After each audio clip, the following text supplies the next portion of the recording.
Hi, welcome to the Captain's Quarters podcast. Cheers to every one of you that are here. We got some great guests on for the show tonight. Let's have some fun.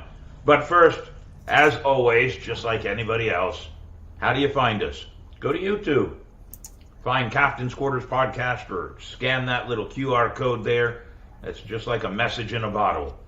And then join us. Like us, subscribe to us, follow us. Then every Monday you'll get a little bell ring and you'll hear about us on the show. And come on in. We want you to be a part of our crew in the comment section so that we can have you ask and answer questions and be a part. So, there it is, Captain's Quarters Podcast, YouTube. How easy is that? Cheers to you. Let me get my rum down. Yes, ladies and gentlemen, this week's rum brought to us by Zaya. Yes, I bought an extra bottle last night.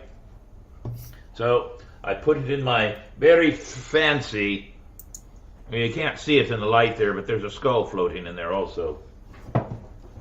On that note, though, ladies and gentlemen, what we always do first, 8 bells. Who do we have tonight, Mr. Longwood? Sponsored by... Of course, sponsored by our friends there at Riker's Reenactors. That's a good way to put them. There are reenactors here in the city of St. Augustine supporting everything we do. So let's see who we have this week. Look at that. Joseph Marcus Russlander, better known as Mark Russell, American political satirist and comedian. I remember watching him quite a few times. Very, very good. All right, come on, Max, you can get up here if you want. And Sweet Charles Shirell, born Charles Emmanuel Shirell, was an American bassist known for recording and performing with James Brown. Aye, very good. And who's next? Peggy Scott Adams, born Peggy Stoutmeyer in Opp, Alabama, and grew up in Pensacola, Florida. Aye, a blues, soul, and rhythm and blues singer. She was sometimes known by her earlier name as Peggy Scott and billed as the little lady with the big voice. She toured with Benny King, and wow, look at her credits. She was only 74. And of course, Steve Skeets was an American comic book creator known for his work on such titles as Aquaman, Hawk, Dove, Thunder Agent, and Plop. Ladies and gentlemen, that's a little bit of everything in the entertainment world, and we give them our typical 8 bells as respect.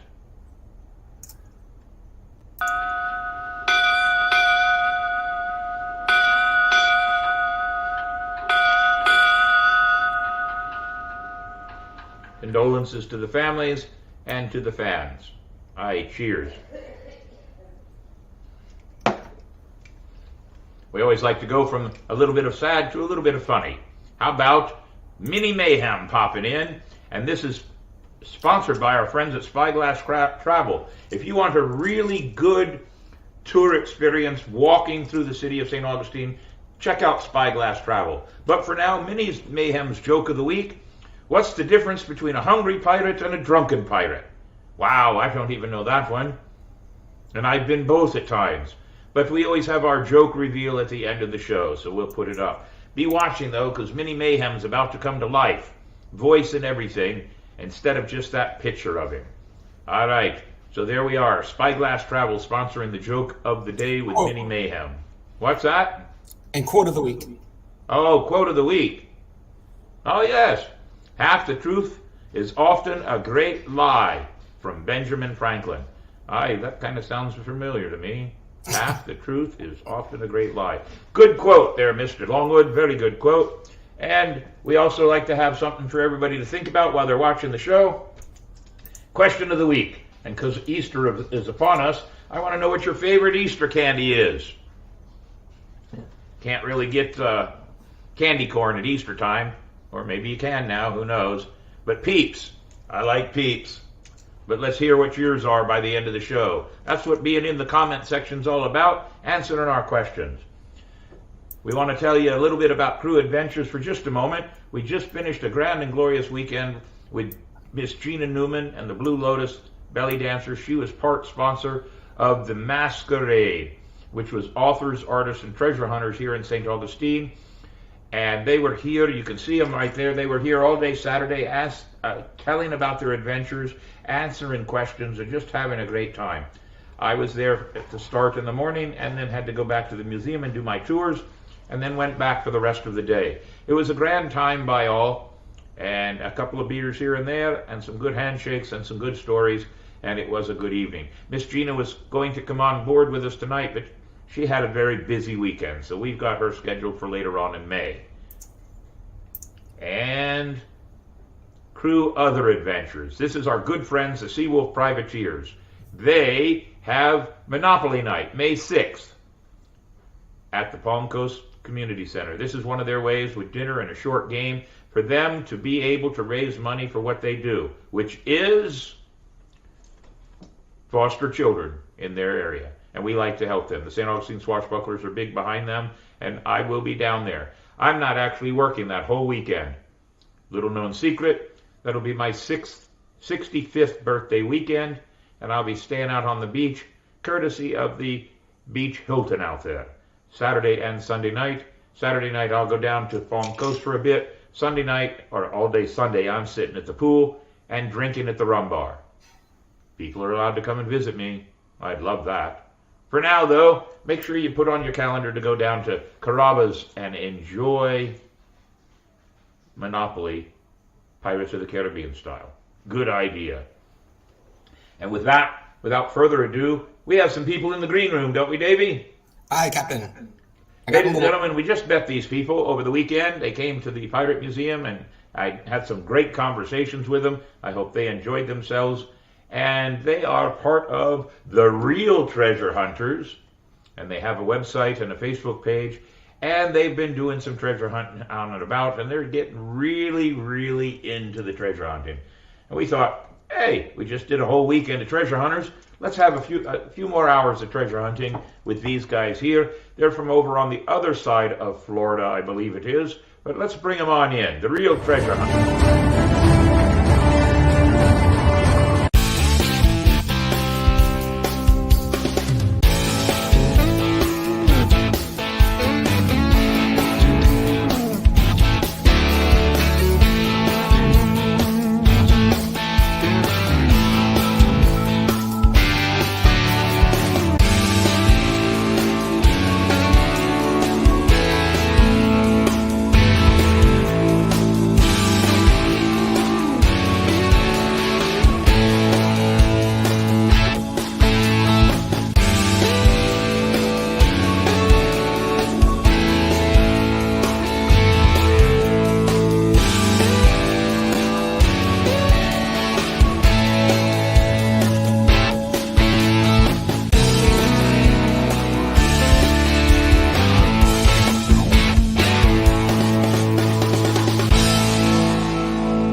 And there they are. Hi, look at what we got here. Look, man, we got a whole house full right now. My goodness, look at that. There's Michael and Lauren. Now, I met Michael and Lauren this weekend, right? No, that was different. That's the other Mike. And where in the hell is he? I don't know, unless he's the other Irish cowboy wannabe. No, Well- that was. I think I signed. That's all right. And there's Todd. Very good. Well, welcome to the Captain's Quarters podcast. We're glad to have you here. And having met the other Mike and his other better half, now I've met all 2, 3, 4, 5, 6 of you. How many are in your crew? There's 6. Well, we're Now we've missing met one. all 6 Jesse's of not you. here. What's that? Jesse's not here, but yeah, Jesse's the only one that's missing. Jesse and Mike.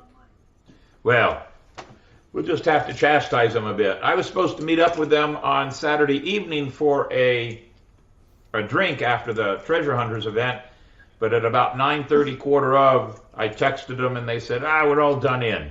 Man, I'm not going to say anything about old age, but doggone it, I was looking forward to a rum drink. And you be quiet. Yeah, come on down here and get in the chair with me. Come on. That's Max, the Wonder Dog. He'll probably try to make his way in here soon, or he'll just bark at everybody. So, let's see. Irish Cowboy. Do we have is that your handle, or is that how everybody knows you? So I'm Aaron.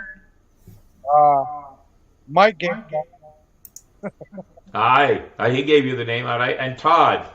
Now, who's the one in charge of your group right now? Do you have a leader, or do you all try to do it together? You do. Very good. So, whatever you say, they're going to be watching what you say then, right? Absolutely.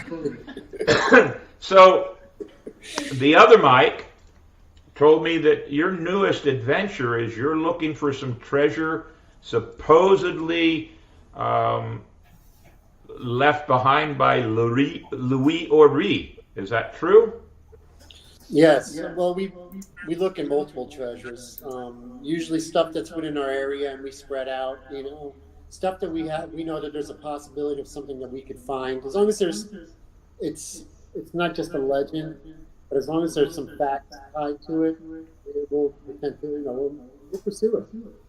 Because this made me go home and do a little bit of my own research. Not a lot yet. I haven't had time because it was a busy weekend, but I was unaware that Louis Ori had gone anywhere further south than Amelia Island. Well, he was. We do believe that that's where his home base was, but he did come to the West Coast. At one time, when Florida was under Spanish rule, he came to Florida to invade the U.S. And Tampa was one of his bases, which we believe that Honeymoon Island might have been one of his ports there. There's legends that say that there's supposed to be 3 cannons around that island, as well as different treasures. And there's some documentation of him being there on this coast, but also in Amelia as well. Well, very, very cool. So, aside from printed documentation, have you found any physical evidence that you're in the right direction or on the right track? Well, we started with Enclo Key Park. I had located an archive of possible treasure locations for him.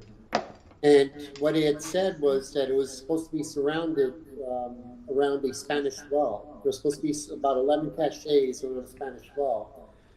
So when we went there and we started digging, we just didn't find treasure, but we found artifacts. Stuff that went back to the indigenous people, you know, from arrowheads to char, pottery.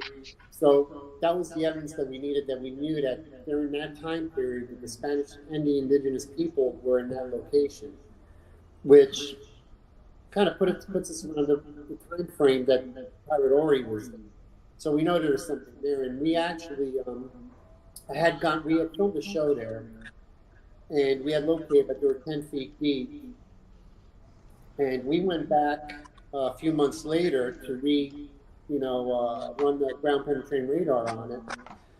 And what I had done was, the first time I went, I had my sensitivity up high. So we were picking up all types of random objects that were in the ground. So what I did is I turned my sensitivity down to 70% and eliminated most of the junk. But I did get one strong hit there. And it was about 7 feet deep. So at the time we've been working with Captain Joe.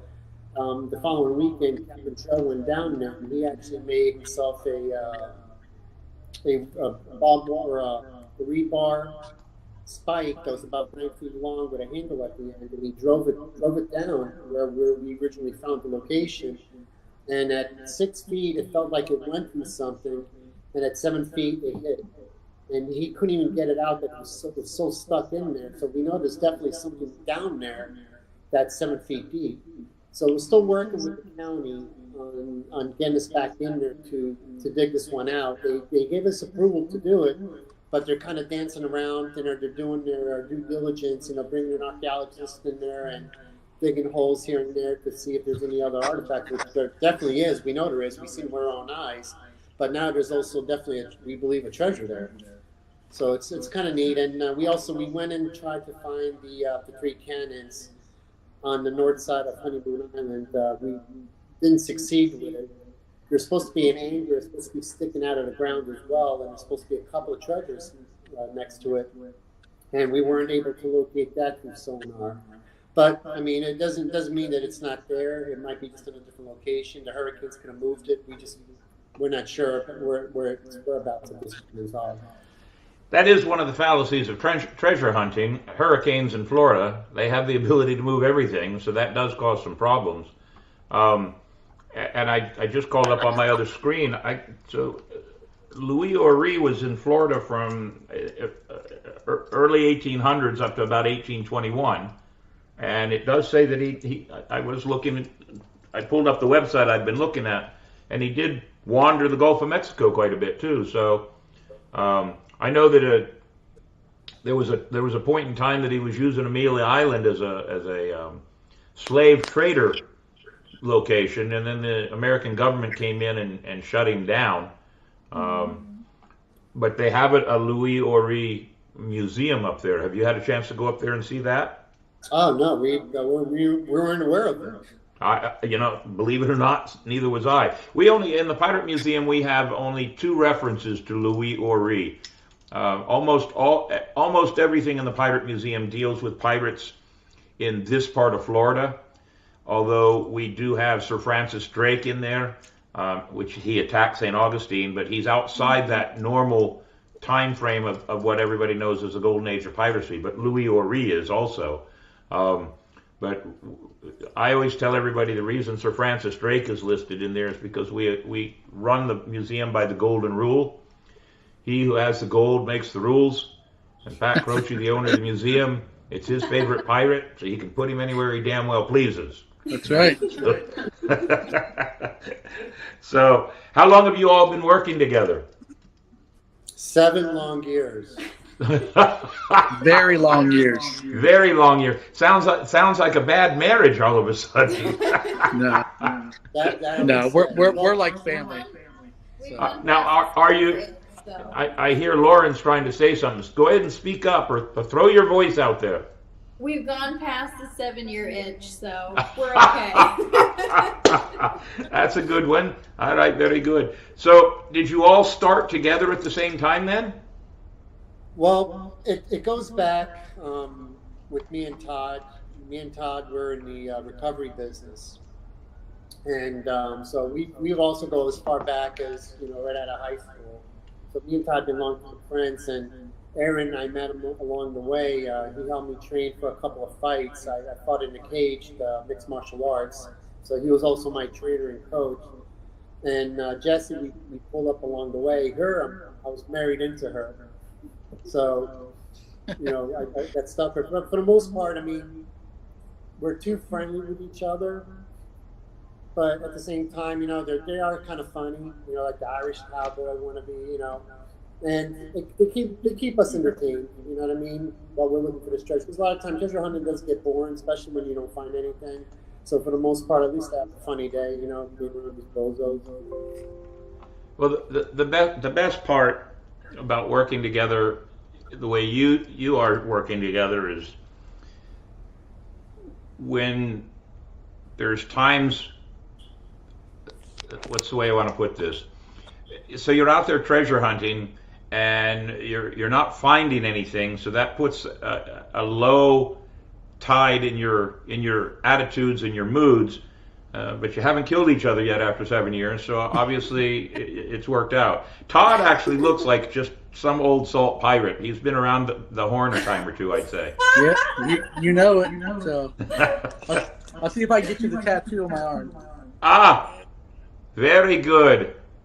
Well, you are a true pirate then. Very good. Very good. Now, are you all Floridians? No.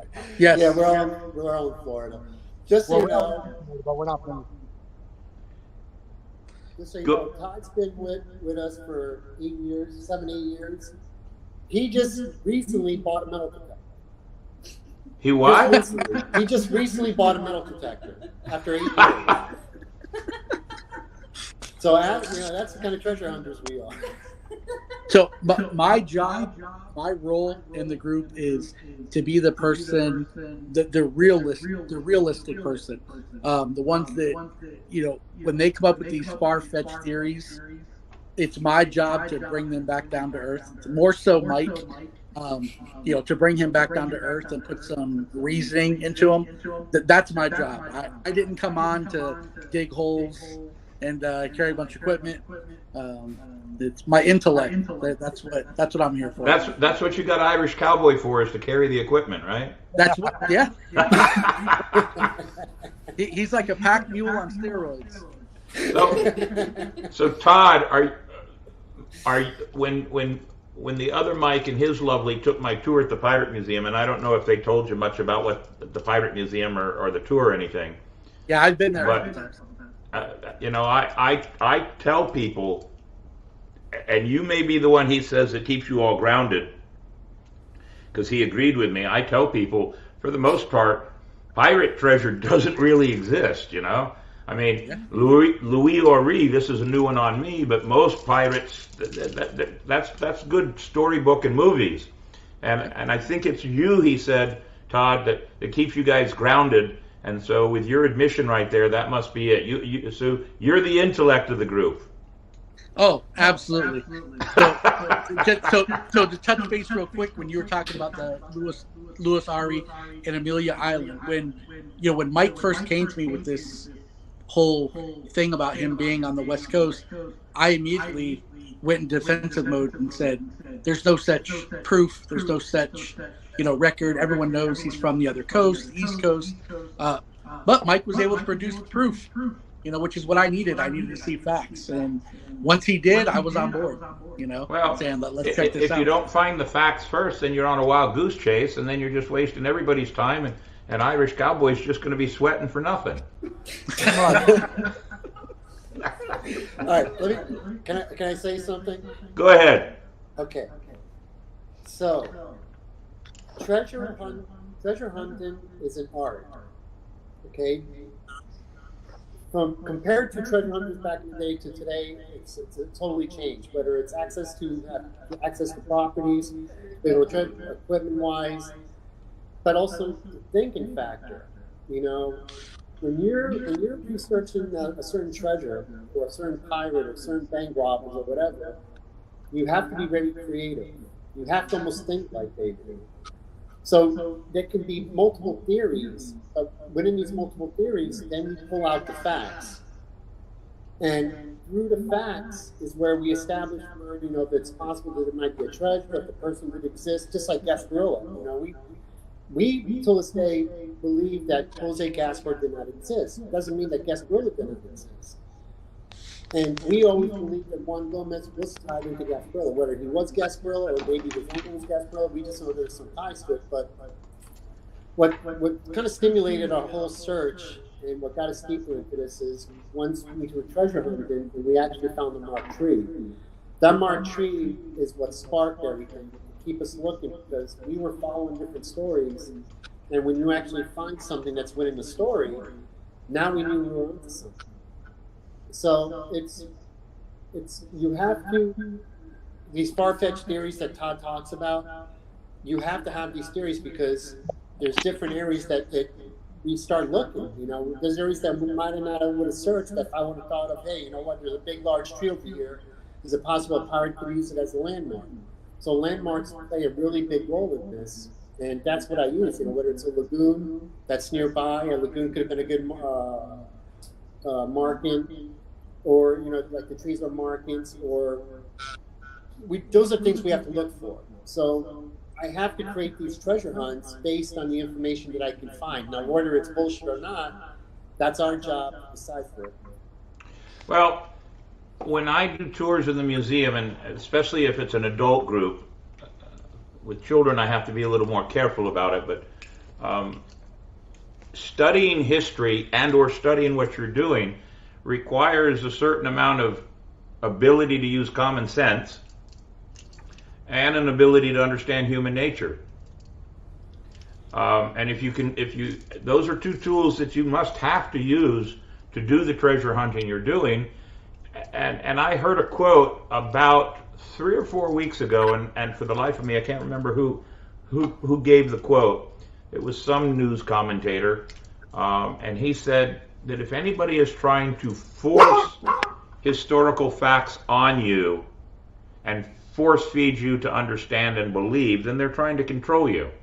Everybody needs to use their own common sense when they're studying history to understand it. And if it seems so far-fetched that even we in modern day times would go, maybe that didn't really happen. Then you can back up and relook at what you're looking at. It sounds to me like everything you have to do is all based on research until you get out in the field, and research has got to be at least 50% of it, right? Well, if but not the whole more. thing is, right. Well, you can't look for a treasure without a treasure map. Right. So you base whatever information that you find, whether it's people's names or locations, we have to research those people and even do contacts with certain people within that time period to find out, just like me and Todd one time, we were looking for a steel iron bridge that nobody even knew that where this thing was actually located. And we actually found an old timer that knew exactly where that bridge was. So, I mean, the whole thing is it's almost like doing an investigation. And that's what we do. We investigate it. Now, Todd can say, prove that it's real. I'm going to ask him, well, prove that it's wrong. You know what I mean? Well, you're basically with what you're doing, you're building the treasure map as you go along. Exactly. Because I always jokingly tell people, if pirates actually buried treasure, what's the first thing they don't do? Make a map. Put a big fat X on top of it. That's the first thing they don't do. Yeah, so, but they have their documentation of how, because a lot of the navigation of sailing ships, not just pirates, but a lot of the navigation was what was referred to in the First World War as seat of the pants navigation. The flyers had to be able to recognize the horizon and understand what was going on. And the horizon in Florida changes drastically, as we mentioned earlier, because of hurricanes. So you have to. There was a wreck from the early 1800s, straight off the pier of St. Augustine, about 2 miles out, and they had just found it, and they brought a few things up. We have one of the musket barrels from that wreck in the museum, but a hurricane came in, and after the hurricane came in, and this was, I don't know, 6, 7 years ago, 8 years ago, after the hurricane came in, when it was all calm again, they went back out and it wasn't there anymore. The hurricane had moved it about 4 miles north. Just practically picked up most of it and moved it. So they now know where it is, and they've excavated off of it too. So you have to do the research you're talking about, and you have to try to dot all the I's and cross all the T's. Otherwise, you're out there just wasting your time. Right, and that's the one thing we specialize in research. When we owned the recovery company, that our main thing was research, finding people. You find the people, you find the collateral. We kind of apply what we did with the recovery business towards treasure hunting. And you got to keep in mind too, we do this as an adventure to have fun and have a good time, whether we ever find a treasure or not, or I find it, I should say. It's to be around our friends, this gives us something to do every week, on the weekends, we go out and we do some crazy things. I mean, we've had some great experience. I guarantee each one of these guys, they can tell you which is their favorite treasure hunting experience, and they all have their own stories, of us going out. Which we had we actually did a paranormal investigation on Juan Gomez one time, which was really neat. And the other thing too is a lot of times treasure hunting, there's a lot of trespassing from time to time. Not that we're going to damage anybody's property, but we go there to look. You know what I mean? On state property as well. But the thing is, we don't go. If we think there's a treasure, we don't go digging up holes. We're 120% before we even dig a hole. We spike it. We don't go tearing up people's properties. We don't go tearing up state properties. We want to make sure that we're 100% exact before we even dig a hole. And then we can, or get permission. Once we know once we know there's definitely something there, then we get permission. We bring an archaeologist in or do what we have to do to dig it up. But it's treasure hunting today is very challenging. Most treasure hunters nowadays are looking for shipwrecks. We're one of the very few that actually looks for buried treasure on land. So here's a question I'll ask, and I everything about our interviews with all of our guests are all improv. No script, no anything.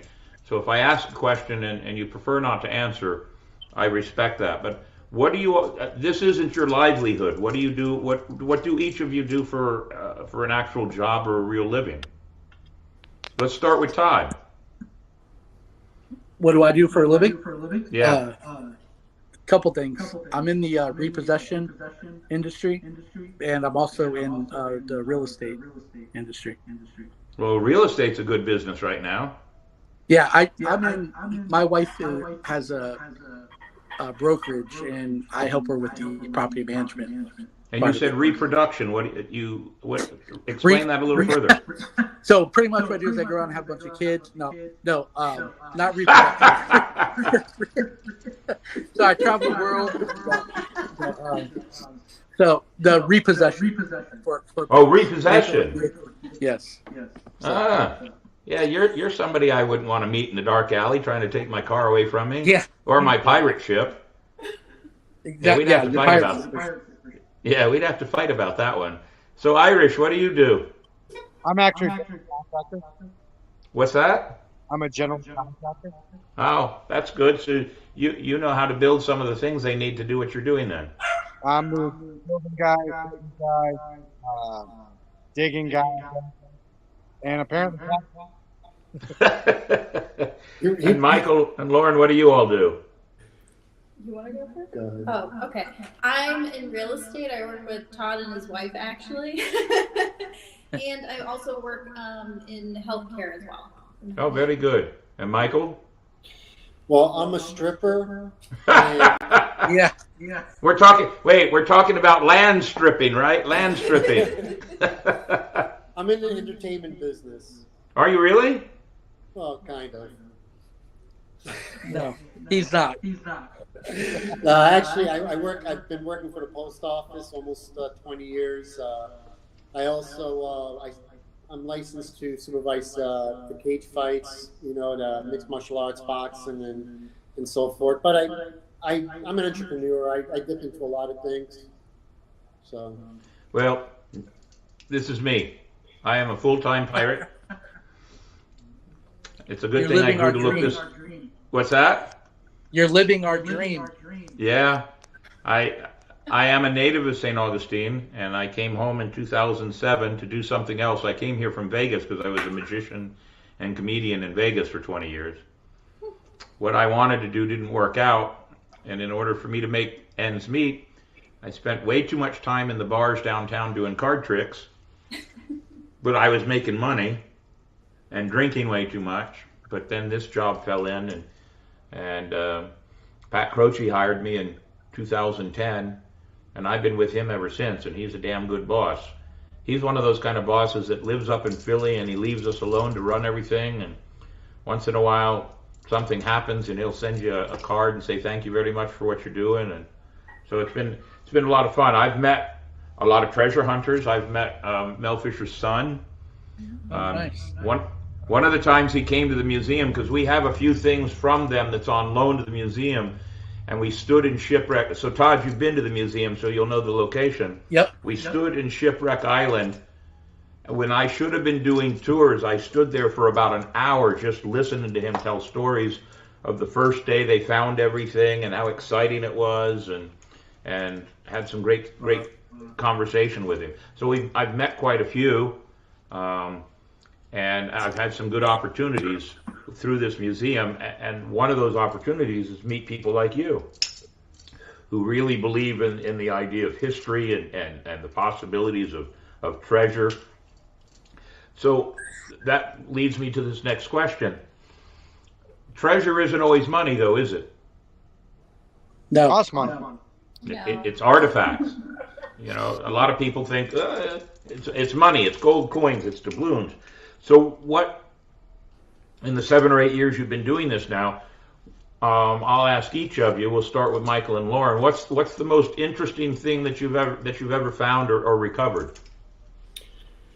I went to Yusepa Island, and I went there during low tide. I got pretty lucky because usually it's like low tide only twice out of the year that it's like really low. And I was metal detecting out there, in the water. And as I was walking, I see something that looked like a piece of wood. I went to go pick it up, and it's actually an indigenous bone tool made by the Cluse Indians. Wow. It almost looked like a knife, or you could use it like a spear. I was told that they used to use it to remove the fur off the animals. So I ended up giving it to the museum there on the island. They actually have a museum there, so I gave it to them because, in my luck, one of my kids will probably one day have it and probably throw it away, not knowing what it is.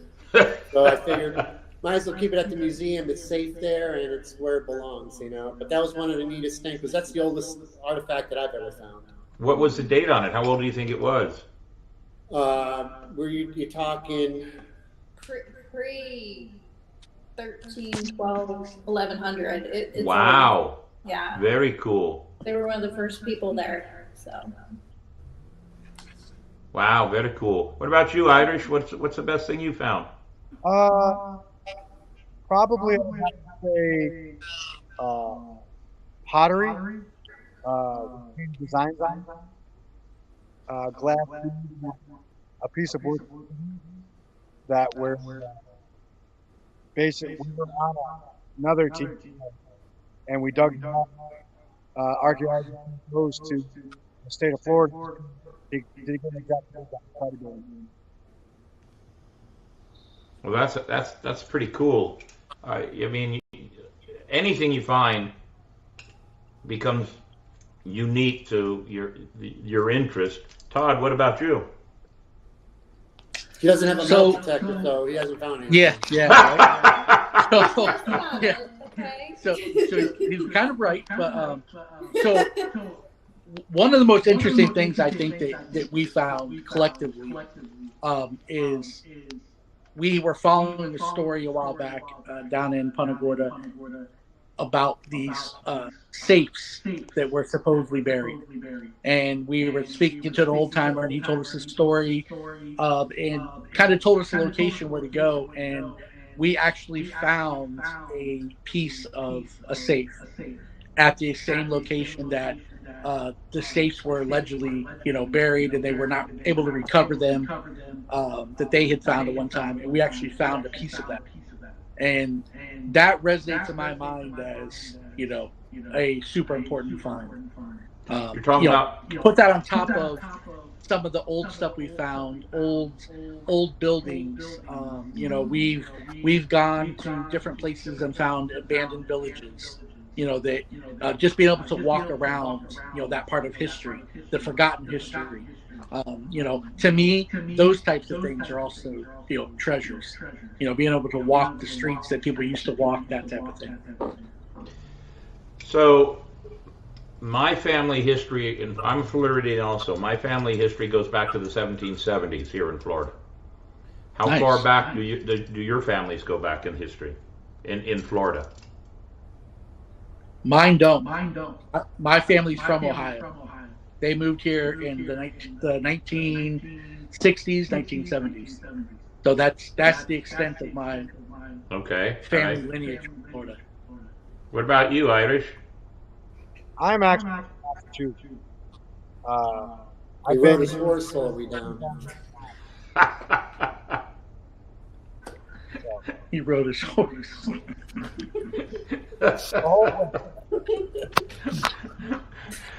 What about you, Michael and Lauren? How long y'all been married too? Add that to it. We've been married for 7 years. 7 years next month. Yeah. Oh, don't do like my wife did last year. Last year was our 19th anniversary. Actually, we're both at fault. Our anniversary is on June 3rd, and on June 5th, we both looked at each other and went, I think we missed our anniversary. Nice. But it kept me out of the doghouse because she forgot too. So it worked out well. She's a pirate with me. She does mermaid also. And when we do some of the events, she's one of my mermaids when we do all the events and entertain and whatever else. So we've been together for 25 years. Wow. 25 long years. I think she's asleep. I don't think she's watching the show tonight. Yeah. You hope. I hope. I'll know later when the show goes off and she throws something through the door at me. So, Todd, you said you've been to the Pirate Museum. Have any of you, the rest of you, been to the Pirate Museum? No, not yet. I haven't been up there in that museum. We're actually all scheduled for the weekend of April 25th or the 26th for all of us to come up to see you. Good. April 24th or 25th? Perfect. Yeah, I'll make sure my calendar is documented such. I'd love to have you. You can. Here's one of the suggestions I always make: if you want to come and take one of my tours, is that a Friday and a Saturday, or a Saturday and a Sunday? Actually, it'll be April 22nd, which is a Saturday. Perfect. So, Are you open here's on Sunday? what's that? Are you open on Sunday? We're open on Sundays too, but if you want, here's what I suggest when I have special friends come. Come and take the 3 o'clock in the afternoon tour, because when I'm done with that tour, I'm done. That means then I can go sit at one of we have three bars on the property. I can go sit and drink, and we can go sit and drink and have a good time and talk about treasure hunting. And if we do it right, I might actually, if you don't mind, I know Davey will probably come down and hang out, but we may invite some of the other pirates of our crew to come down and hang out. You'll just end up hanging out with a bunch of pirates. We might have to take that cowboy hat off of Irish and put a pirate hat on him. I would really like to tell you one of my favorite treasure hunting stories. All right, please. All right, give me 1 second. All right. Oh God. Is he going to change into something? You know what? Knowing him, yeah. Come out and Wait a minute. He said he was a stripper. I try to keep this show as a family show, okay? Yeah. Cue the Probably music. Well, you notice that we do enjoy our rum here, and towards the end here, after we do a few other things, we will go down and look at some of our comments and see if anybody's made some comments that we need to ask questions about for you guys. So what do you got? Okay. So You'll like this, Todd. this is to me this is the most interesting one that we've been working on, and I think everybody's going to say the same. So we actually met the great granddaughter of Juan Gomez, and she had told us a story about her grandparents that had found a schooner, a ship that was wrecked on Pollywog Creek. So when she told us this, she says, "Yeah, there's a pond there, the ship's there, and that's where the treasure's at." So we went down to Pollywog Creek, we searched around, but we couldn't find no pond. So at this point, we thought, man, maybe she's not telling us the truth, or she's lying to us. So Todd did some in-depth research, and Todd actually ended up finding an old map in the early 1900s that actually showed that there used to be a pond there at one time. It's no longer there. It's now covered with dirt and houses, but there used to be a pond there.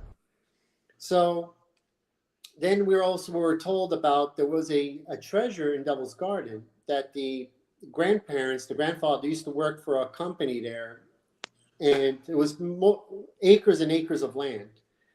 And supposedly that there was supposed to be a three-headed palm, a rock formation. If you found the rock formation, you'd find the treasure. Come to find out, that story was actually pertained to bank robbers who had robbed the bank. Now, I'm almost thinking, I don't know the time period. I have to look into the time period when this could have happened, because I know the Ashley gang was out of Stuart, Florida, which kind of makes sense because this is off of 80 where I'm talking about. So, but I don't think it was them.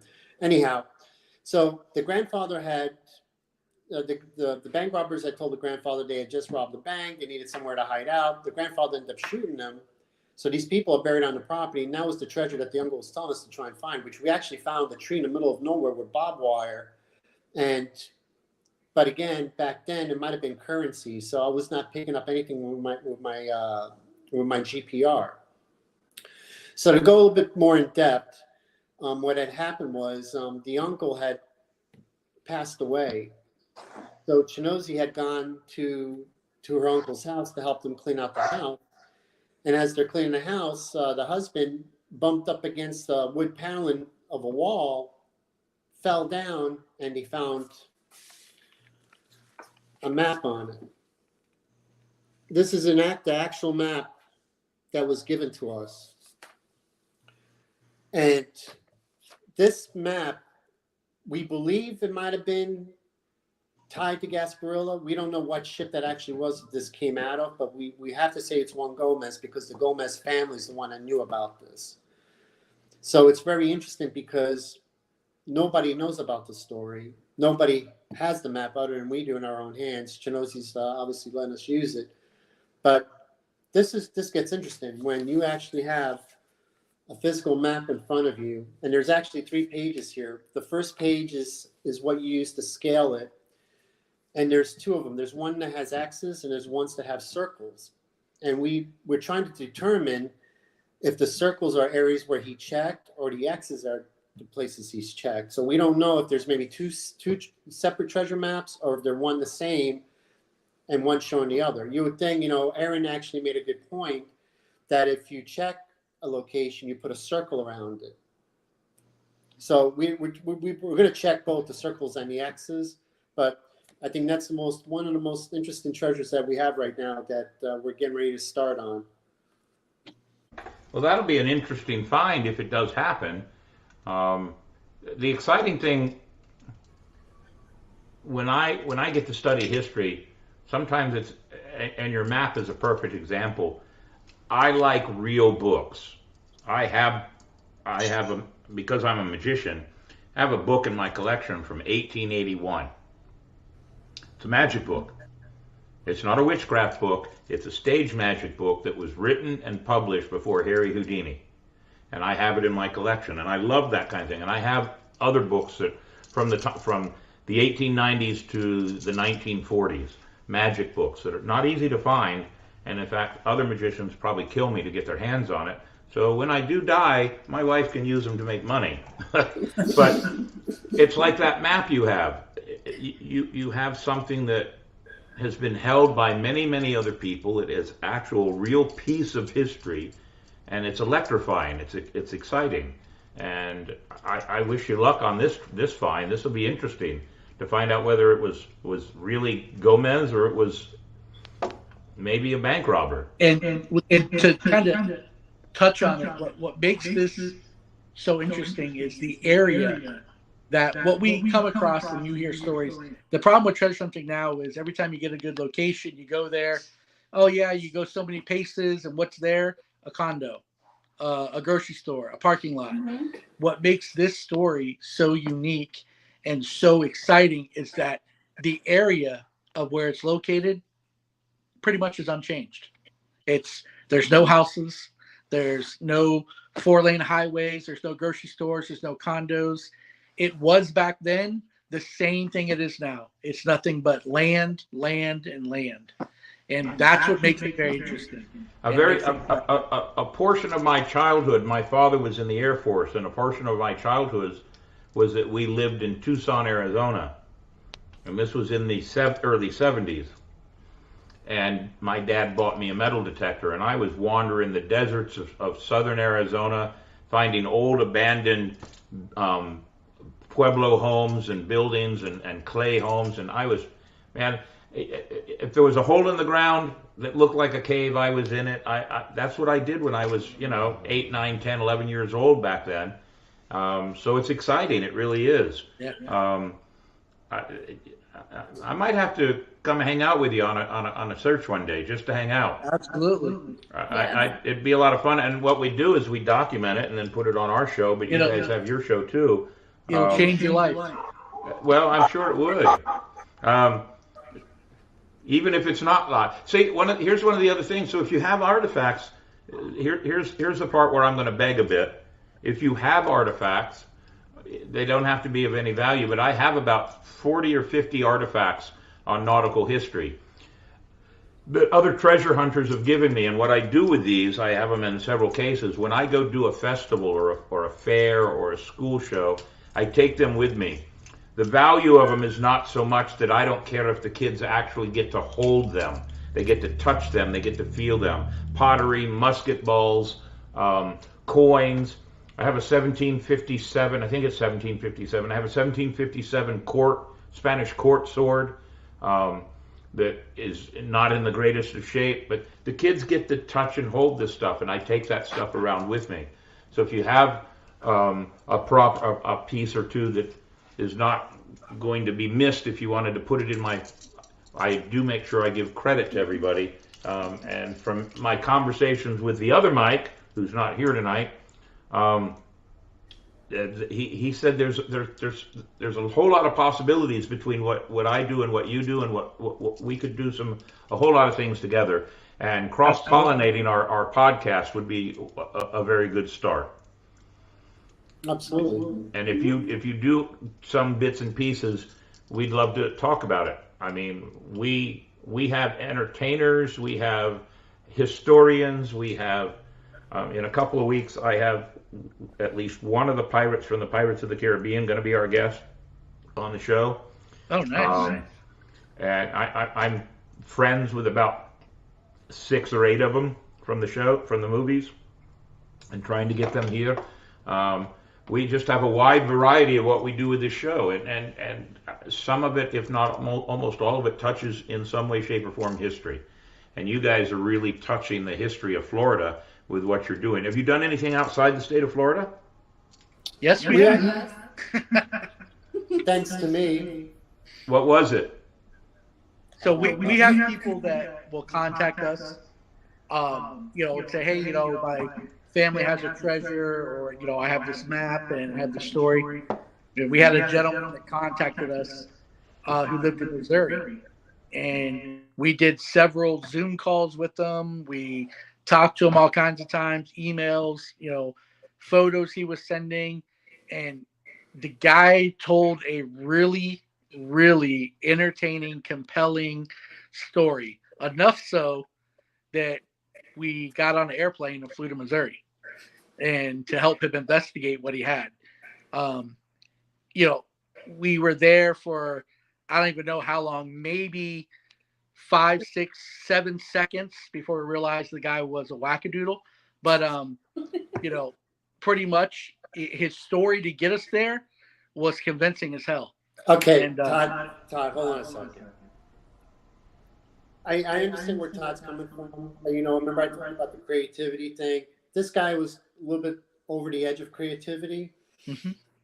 And the reason why is, there was a rock that kind of stood out. It was a flat rock in the middle of the woods.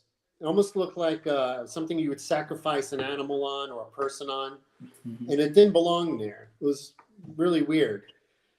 And this one spot, he saw it.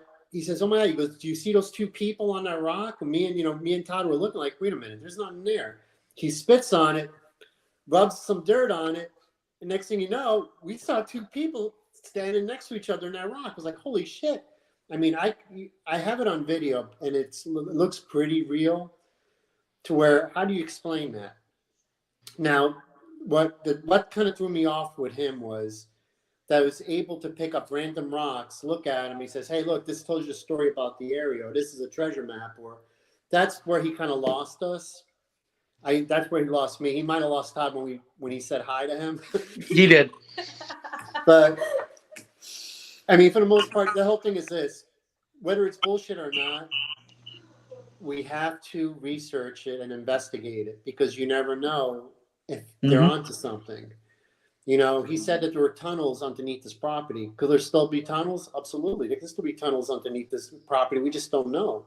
He said there was this one area where it showed magnetism, where anything metal, we don't know what was underneath the ground that would create that to happen.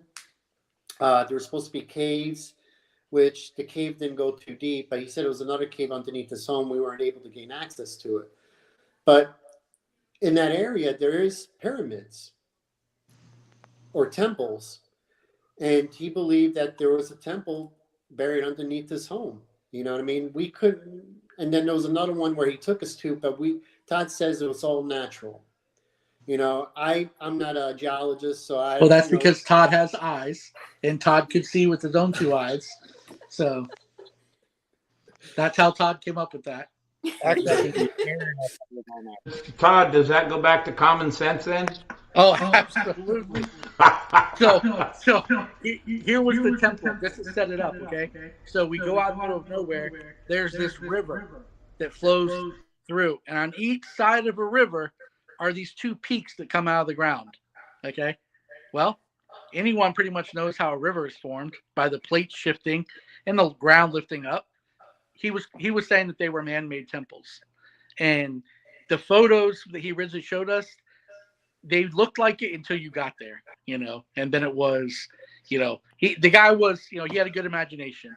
I mean, he got us to Missouri. I'll tell you that. We got on a plane and flew out there. It was a fun trip nonetheless. It was good. It was good entertainment. It was a good story. It was good for, our episodes that, we put on, and talk about.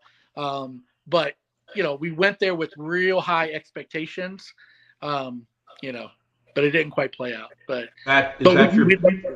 is that your biggest disappointment then? I wouldn't call it disappointing.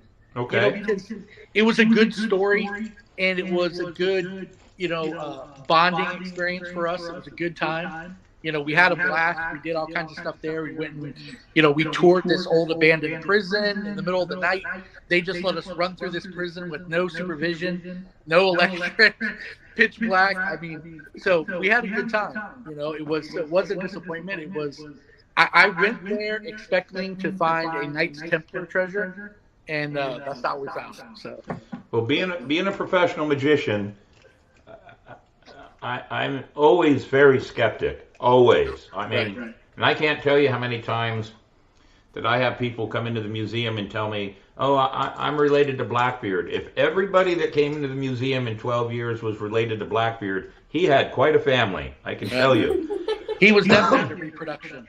Yeah, he was in reproduction. Yeah. So there's always going to be disappointment in these things, but I love a good story because that's what I do with magic on stage. A good story and can convince people. But sometimes a good story is all it is, a good story. But it's the nature of what you do. It's the nature of history. I tell everybody that history is, and with your research, you'll probably, I would hope you would agree with what I'll say. History is assumptions. We take all these bits and pieces of the puzzle that, like, you're researching, and you put it all together, and then you start putting your common sense into it, and you assume this is the direction it may be going. And that's especially prior to the invention of recording devices and video and camera equipment. We have to rely on the written word and those people that pass on stories from generation to generation. So everything becomes an assumption based on human nature and common sense. And sometimes people come up with some pretty elaborate things that happened in history that may not have actually really happened. Yeah. So it's just, I enjoy history, and I enjoy telling, stories of pirate history. And I especially enjoy disappointing the children and telling them that nobody ever walked a plank and we didn't have parrots on our shoulders. I love their down-crested look in their face when I destroy their childhood but it's always a lot of fun. So we're going to do a couple of other things on the show here in just a minute, but I wanted to, and I don't want you going anywhere because we're going to go over the some of the comments as Davey, we're going to eliminate a couple of things from the show today. I don't really have a strong mail call today, so we don't need to do that. But let's do This Week in Nautical History. We do two sections of history, This Week in Nautical History and This Week in History. So we're going to do them back to back today. We'll have a few seconds in between, but Davey, go ahead and put up Nautical History right now.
Great history there, Mr. Longwood. Very good. We always like to have that. And that was sponsored by our good friends at, well, guess what? The Pirate and Treasure Museum. Go figure that one out. Of course, they helped me out. They're good sponsors of our show, and we have a lot of good things that go on over at the Pirate Museum.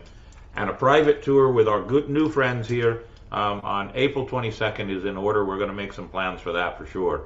We'll even make it maybe we'll make it a later tour, but bring your cameras. We can do whatever. We'll talk about it between now and then.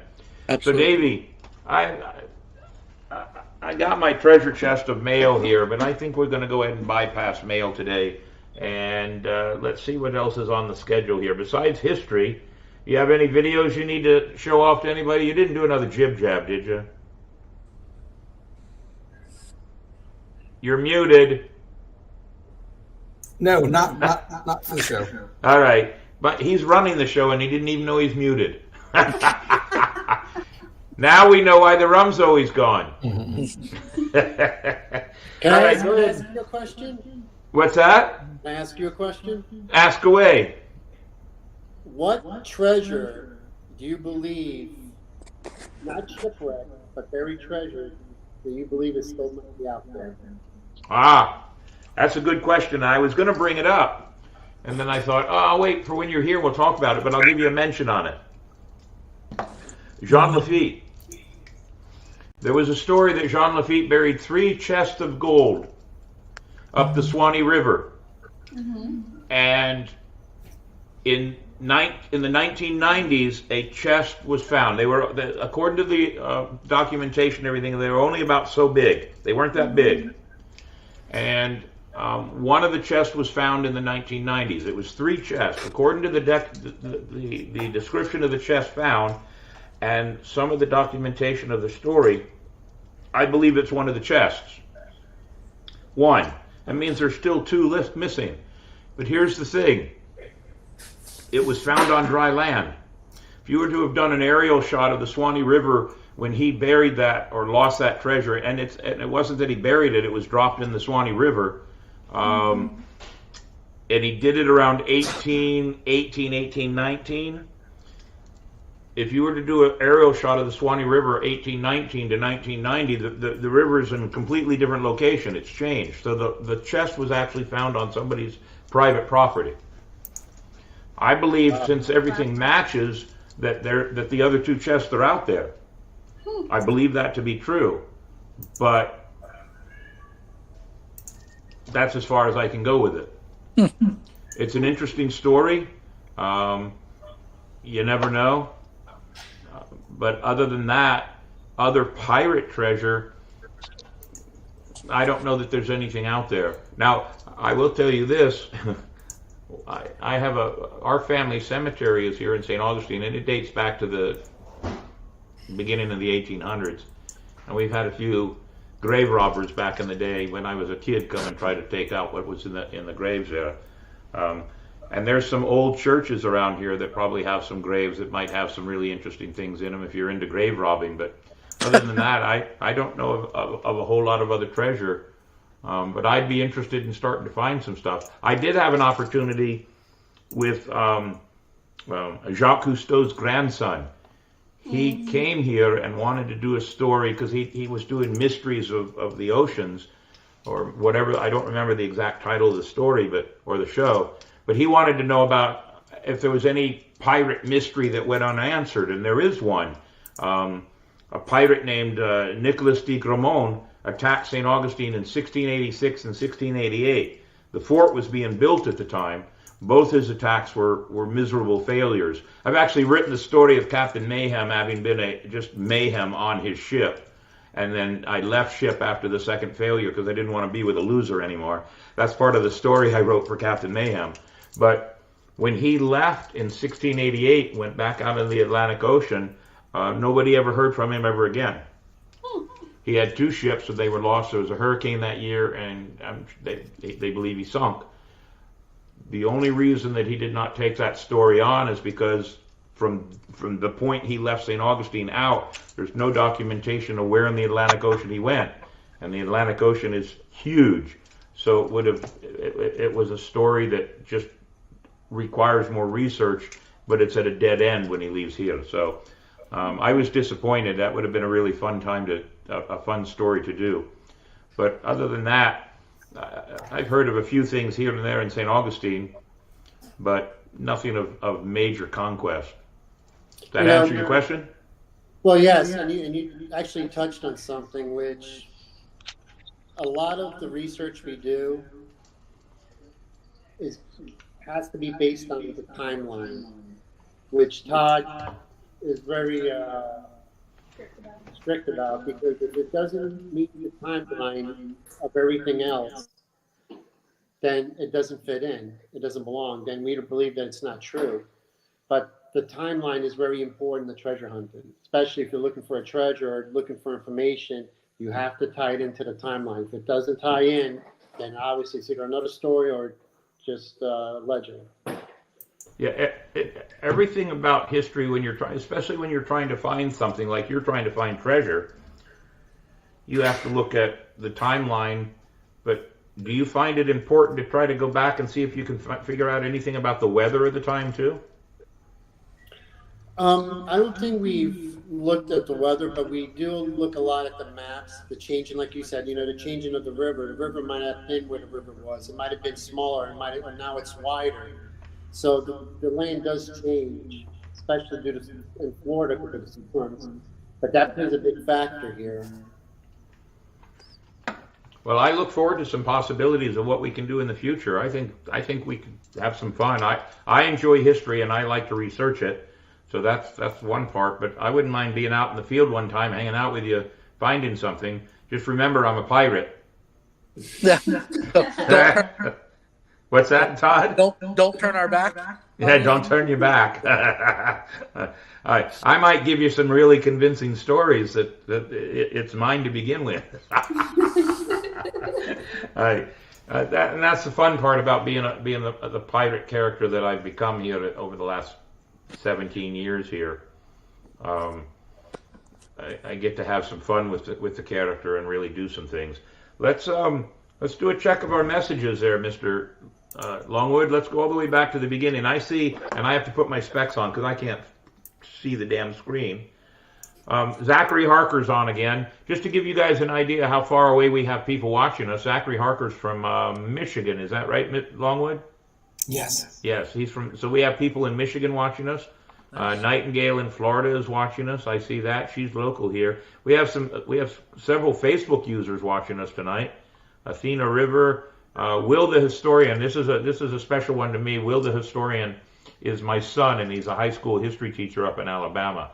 He'll be coming to St. Augustine in June, and he's going to sit in that chair with me, and we're going to talk. He comes here on June 5th, so we'll be talking about the history of D-Day, June 6th. So that's one of his. He's very much into the World War II history. So we'll talk about that. Yeah, me too. I see. What's that? Him and I would get along. You probably would. You might have to come back in June and visit with us then. We didn't show it tonight, but my studio is only a very small part of my 980 square foot pirate room. It's like a miniature apartment. And there's a bar and skeletons and artifacts and a wall full. I see a couple of swords back there behind Irish. I got about 6 times as many swords on my wall. It's full of stuff here. Hell, we may have to just have you guys come out to the house and sit around my table and just bullshit with a bottle of rum or two. That one will probably get me in trouble. I shouldn't say that word, but oh well. So Ransom Mayhem is on. He's from over in Panama City, and Ransom Mayhem is my blood brother. He's my real brother. He does pirating over in Panama City. And there's the stories of Billy Bowlegs over in that side of the world, and a few other pirates. So there might be some opportunities there for you, too. So I keep seeing everybody, when we asked about the... Ransom asked if you guys were just over in Panama City Beach. Were you there recently? No? Must be another treasure hunting group, and I'm sure there's quite a few, right? But you guys are the serious. What's that, Todd? I said often imitated, never duplicated. I was going to say you guys are the serious ones. There you go. So here's a question from Morrow. I have a question for the real treasure hunters. You explored the Peace River with Josh Gates in search of the supposed Gaspar treasure. You later posted that you believe that the treasure is perhaps near Bogus Hole, which you assumed had connections with Lady Bogus of the legends. Did you ever follow up on it? You want me to take it, Todd? Well, yeah, go ahead. Okay. In the Pirate Tale, it mentioned the name of Lady Bogus. And we have actually made contact with the Bogus family. Now, whether the Bogus family is tied with Bogus Hole, it's possible. And the reason why is because the great grandfather was a corporal, and possibility because Bogus Hole, there's actually a water hole there, fresh water. Used to be. So it's a possibility that they could have named that after the corporal, Bogus, Calvin Bogus. But with Bogus Hole, the treasure that we do have a treasure map that goes to Bogus Hole, which we actually went out there to look for it, which is disaster. It's like the Everglades. Between the horseflies chasing you around and biting you, it's really terrible, and walking in water constantly. But there's Indian shell mounds there. And some of the treasure that was found by these Indian shell mounds. I'd have to lay claim to some of that. Davey, can they see the comments too? Yeah. So the reason I asked that person's my wife's great-great-grandfather. Okay. Really? Yes. So His wife is so Donna just Bogus. to kind of sum it up of the original question about did we follow up. So the place that we were focusing on, okay, that we wanted to pursue, the basic answer is we are still waiting on permission to be able to dig there. Is it private property or state property? It's private property. Okay. So yes, Donna Bogus is Davey Longwood's wife, and they're both members of our pirate crew, the St. Augustine Swashbucklers also. So it might be an interesting conversation when you come up here that maybe Donna and you all might compare some notes. She might learn some more about her ancestry, or she might give you some information that you don't know. But she's related. That's why I kept seeing the comments going in here, and I had to make sure I brought that point up. Yeah, that was a very prominent family. Back then they were everywhere. Well, if you met Donna Bogus here in our crew, you'd know that they were a prominent family. Donna is a big help to our crew. She is one of the ones when we do financial parts to our festivals. I only have about 4 or 5 of the crew that I actually trust to handle the money. Because I'm a pirate, I don't trust anybody. But I trust, she's one of the ones. My wife's the other one. And there's about 3 others that we trust to handle the money. Being a pirate, you don't want everybody touching your money. All right, let's go down the list and see what else is on there. I saw Ransom Mayhem. Have you all ever found any pirate treasure or artifacts in the Panama City Beach area of Florida? Have you been up that way yet? Mm-mm. No. No, we haven't been up that way. We should probably take a trip, I guess. Did you hear about the ship? I think this happened 8 or 9 years ago. It was a sunken ship, and it was in a part of the Gulf of Mexico that was very, very, very deep. And the only reason it was found is because the oil industry was doing some research out there to see about putting some other. And they found this ship, colonial American ship it was, and on it were hundreds of bottles of rum. You hear about that one? No. Yeah, we heard the story. They don't know how what sunk it. They weren't sure how it happened. Yeah, there's no story about how it sunk, but I'd like to have one of those bottles. Yeah. It's sitting down in the cold water like that, even in the Gulf of Mexico, that deep is cold water. That's got to be great rum. Yeah. But so this brings another question then. Do you all drink rum? Oh, I do. yeah, I do. I don't Irish? drink. What's that?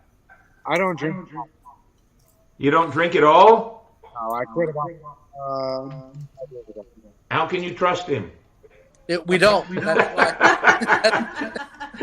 why. I'm usually the one who comes. I'm not worried. All right. Well, we'll make sure we have something suitable for you too, also here, because I will invite you to the house that weekend, also, if you want. Absolutely. So let's see what we have here. I'm going down the list again. Michael J. here watching. There's Michael. He's watching from the. Very good. So I guess hopefully we didn't talk. Hopefully we didn't talk badly about him. If we did, oh well. All right. So who else? Let's see. So Morrow, Captain Morrow, is a historian, and he's up in the Carolinas. I'm actually going up to his birthday at the end of the month, the 29th of April, the weekend after you come here. We're going to go up there and hang out. And Zachary Harker quotes Jack Sparrow, "Not all treasure is gold and silver, mate." Well, that's true. Absolutely true. Let's see who else is here. Jim Neuenfeld is he's a tour guide here in St. Augustine, and he's a native of St. Augustine, and he's very, very, very knowledgeable on the history of St. Augustine. If you ever need anybody that you need to get some stories from, he's one of the first ones that I would tell you got to sit and talk to him. Oh, okay. He would have answers for anything you wanted to do up here. Yeah, that's the first. Donna said, "Bogus hole." Oh my! I hope you are not talking about part of my anatomy. That's the first thing I thought of when I saw that comment. Boy, am I a pirate! But no, it's a real place. It's a real place. So let's see. Oh, the shameful thoughts I had. That was Jim Neuenfeld. And Jim and Donna know each other from actually back in childhood too. Oh, so nice. let's see. And you know what's interesting also? Go ahead. Right around Bogus Hole, there's supposed to be 2 shipwrecks that at one point in time when Mel Fisher was alive, he actually went to get claims for it, but he got denied by the state because the state said that they didn't want them pulled out of the water because they didn't have a way to restore these ships and they didn't want them destroyed. But it's like a protected preserve, basically. But they're still there. We're actually looking on filing a claim to claim them. Allegedly. So here's a good comment that just popped up from Christina Kaplan. She's confused because Gasparilla isn't real. Am I missing something or am I wrong? So from my knowledge of history and everything else, first off, the event Gasparilla is something that the tourist industry or the Chamber of Commerce or the City Council of Tampa tried to do something 50 years ago, 60 years ago to try to boost tourism. And so they came up with this idea. From what I've researched, there are 2 possible real people that could have been Jose Gaspar, and it's probably more a combination of the 2. What do you know? That basically, so our exact theory is that so we go on the fact that we believe it's Juan Gomez. That okay. He was the pirate. The stories he told, we believe, based on information that we've had, that he was telling stories of a life he lived, stuff he did in order to protect his identity, or to protect himself from getting prosecuted type thing. And some of that comes from speaking to, descendants, real descendants of the original Juan Gomez that the stories all talk about, Old Panther Key John, all that, real descendants that we've spoken to of him, stories that were passed down through that family, about, what he did, who he was, that type of thing. Yes. So we believe Gaspar. We believe that Jose Gaspar is not real and that it was a created name. So going back to the idea that we have to make assumptions, and this might be a far reach, but there was really, believe it or not, there was around the same time frame, there was a Jose Gaspar, but he was a deserter from a Spanish Navy military ship, and so he didn't have a very good reputation. That might be why Gomez used that name then to tell his stories. Now that's a far-fetched or a far-reaching assumption on my part. Well, go ahead. Well, we know that the Mystic crew out of Tampa created the name Jose Gaspar. Now, there was a Gaspar who what was the one Gaspar that they named? Supposedly they named the island after him. Oh, the Friar Gaspar. Friar Gaspar. Mm-hmm. It's hard to point a finger of who it was, because the different stories that we read, when Juan Gomez came here, he came here with 2 people, and one which was his uncle. We possibly believe that it could have been his uncle that was Gasparilla, and he was the cabin boy, because he always stated in the story, he stated that he was the cabin boy. But he knew a little bit too many stories, you know? I mean, who goes around making treasure maps and telling these stories when something didn't happen? There's always some truth to a tale for that tale to originate from somewhere. So is the story all real? Maybe not, but there is some facts behind it. And the facts that we follow point at Juan Gomez. You know, we're trying to prove by finding his treasure that he was real.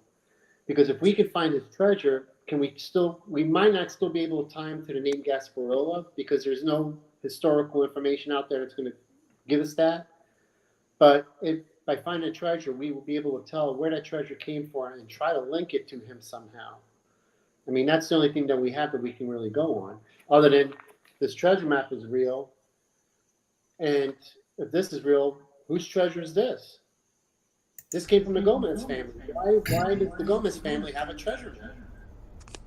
You know, maybe he made out with the treasure map from Gasparilla's ship. We don't know for sure if he is Gasparilla, if it was the uncle or the other guy they call Jose Gonzalez. We're still in the works of trying to research and trying to figure it out. It's still so I have a favor to ask, and if you deny, that's fine. It won't stop anything. But when you come and visit in April, will you bring the map so I can see it personally? Sure, absolutely. Is that okay? No photos. No photos. And if we do photos, you can fold it up so we can just say, here it is. I can say I'm standing with the map. But yeah, I'd love to look at it. I'd love to see it, because I like history too. So it would be interesting to see.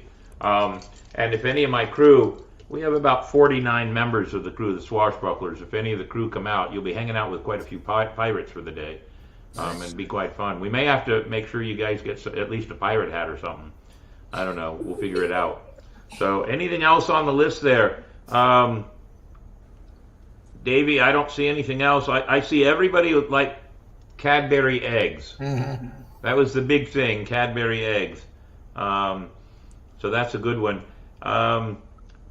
Captain Morrow deals in a lot of history up in the Carolinas also, so he's very much interested. I'm glad he was able to watch tonight. I heard Jimmy Hoffa is guarding Gasparilla's treasure right now. Yeah, what's that, on the 50-yard line of a football stadium, right? Yep. Yeah, I've heard that story too. That's funny. And Jim also said that no man has ever confused a sea cow for a woman. There's not enough rum. We have some great listeners and watchers of our show, and we have a good time with everybody. It's been great to have you on. We do have, what do we have left to do? We have to do the reveal of the Mayhem joke. So go ahead and pop that up there, Mr. Davey. We'll do that first, then we'll do New on the Horizon. Yeah, and we never did the regular history. So, we didn't. All right, so let's do the regular history now. Go ahead.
Great job. Did we lose Todd?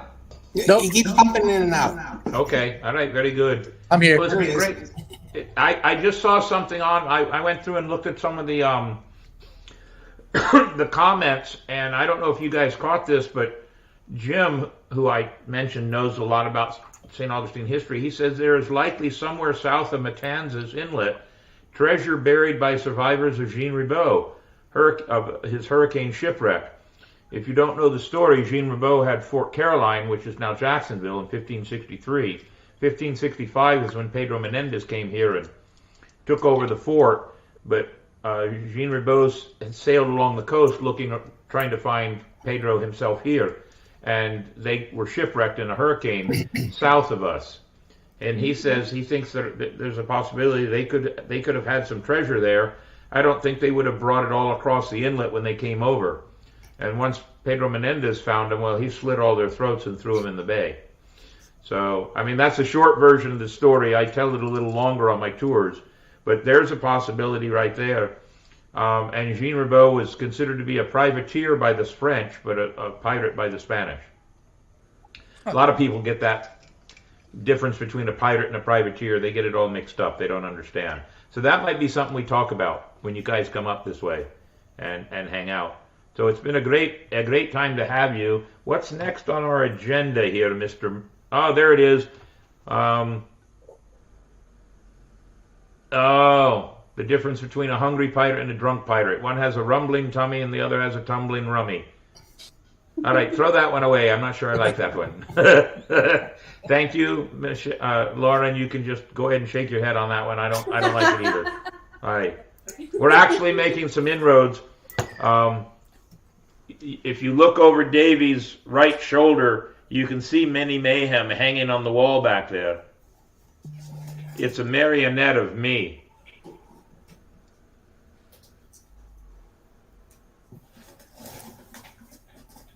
It looks like you. It does. It looks like me.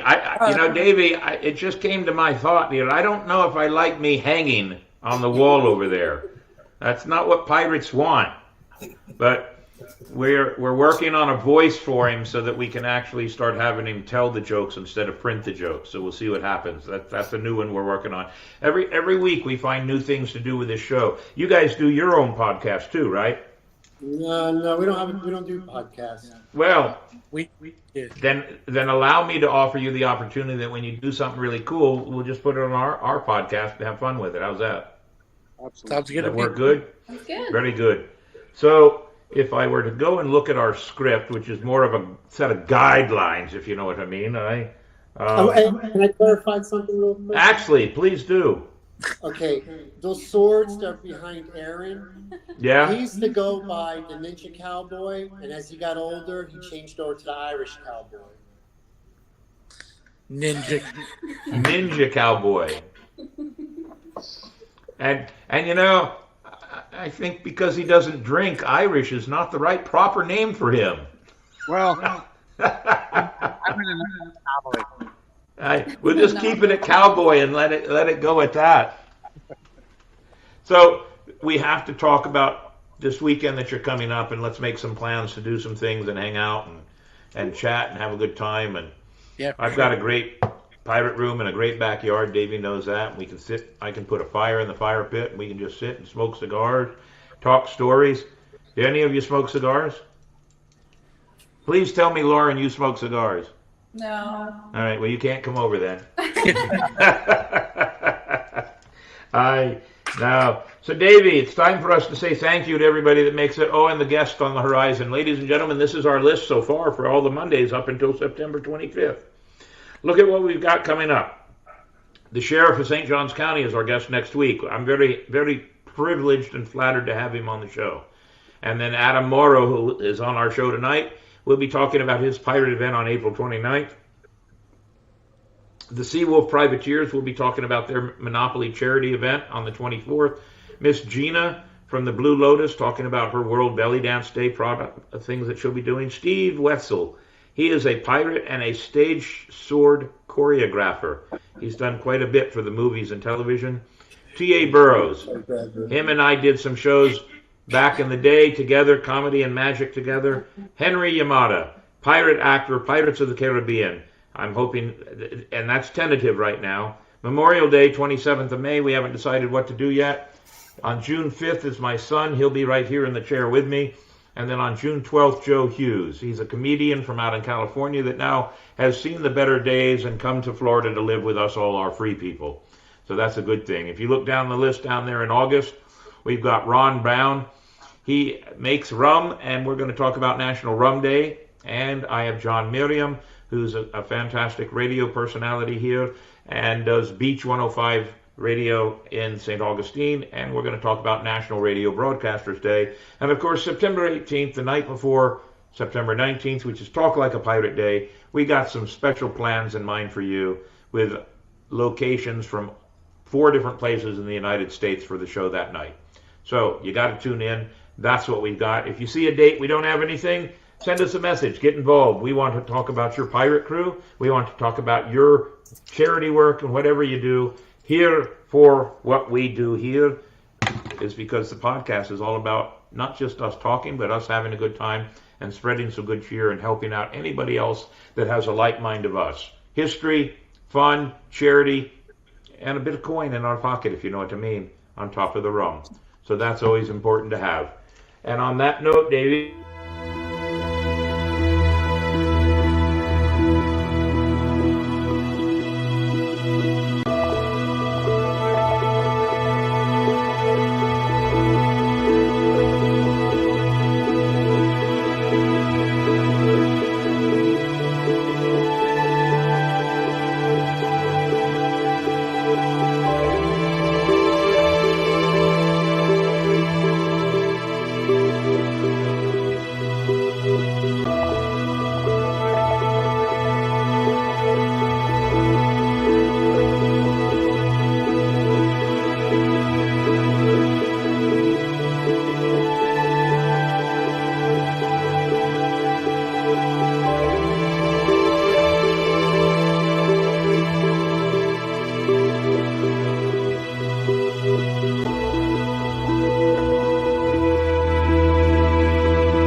and our numbers, Davey. It's very important for everybody to see what our numbers are. We're very good at this. We like this a lot. Our numbers are doing good. Current subscribers, 594. We've jumped up again. We're almost at 600. Aye! I love that. We're getting lots and lots of views, 7,000 views. Watch time hours, 104. All those numbers don't mean anything to me. I'm good with the numbers as long as they look strong. I'm not very tech savvy. I just like to have a good time and share my love of pirates, my love of history with everybody else. We lost Irish. What's that? We did lose Irish. He reminds me of a mixed martial arts fighter. Either that or the swords fell off his shelf on top of him. All right. So we have a good time here. We're making just enough money to pay for it now. When we first started, we were paying for it all out of our own pocket. But now we're making enough money to pay all the fees, to cover the licensing of the music and everything else. And now we figured out some other ways to make some money.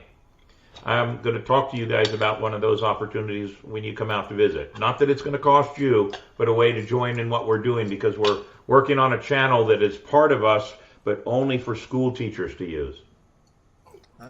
History for school teachers. And they can use all that we put on that channel just for them. And I have figured out a way that we can get financing to cover it, and that'll make sure that every school teacher gets it for free. That's very important to us. One of the charities that you might have saw was Inc., Investing in Kids. They do a lot of work here in St. Johns County to make sure the teachers don't have to spend money out of their own pocket to buy just the easy needed supplies they need every day for school children. Because we all know that the teachers do a lot more than they get paid for. And we found out that those kind of organizations are all over the state of Florida, and we're going to start making sure we can help them all out across the entire state. The stuff you do would probably be very interesting to the children, and it might be kind of fun. So let's see what we can talk about when you come up and visit us. On that note, we're going to say our goodbyes here, but you don't have to sign off right away, because when the show goes and cans, it's going to go right to the YouTube. We can stay and chat for a few more minutes if you like. But on that note, Mr. Davey, I guess it's just me and you. Yeah. Sorry. So should we close? Yes. Part of the podcast. Part of the crew. Always. Always. We love you. We can't do this show without our people watching us, our crew, everybody in that list, and we do it for you. So thank you all very much. We're signing out for tonight. Catch us all this week on YouTube. Pardon me. Another shot of rum as we sign out.